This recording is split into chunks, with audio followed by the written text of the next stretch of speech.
Isang lalaki ang nakalimutang i-silent ang kanyang cellphone sa simbahan. Tumunog ito ng malakas.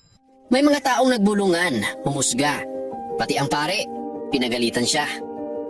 Dahil sa sobrang hiya, umalis siyang mabigat ang loob. Kinagabihan, pumunta siya sa isang bar.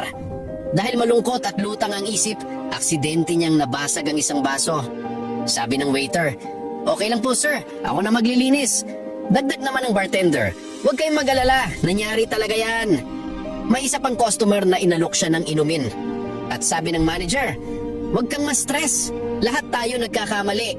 Ang mahalaga ay kung paano tayo trinatrato at nagpapakitaan ng respeto." Doon niya napagtantong ang kabaitang inaasahan niya sa simbahan ay natagpuan niya sa bar.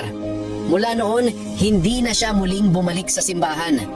Dahil minsan, ang tinatawag nating mga makasalanan, ang mas may puso kaysa sa mga nagsasabing sila ay banal.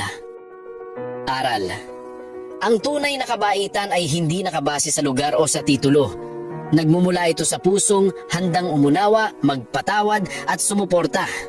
Hindi ang lugar ang nagpapabuti sa atin, kundi kung paano tayo magtrato ng kapwa. Dahil sa huli, hindi malilimutan ng tao ang kabutihan mo at lagi nilang maaalala kung paano mo sila pinakisamahan.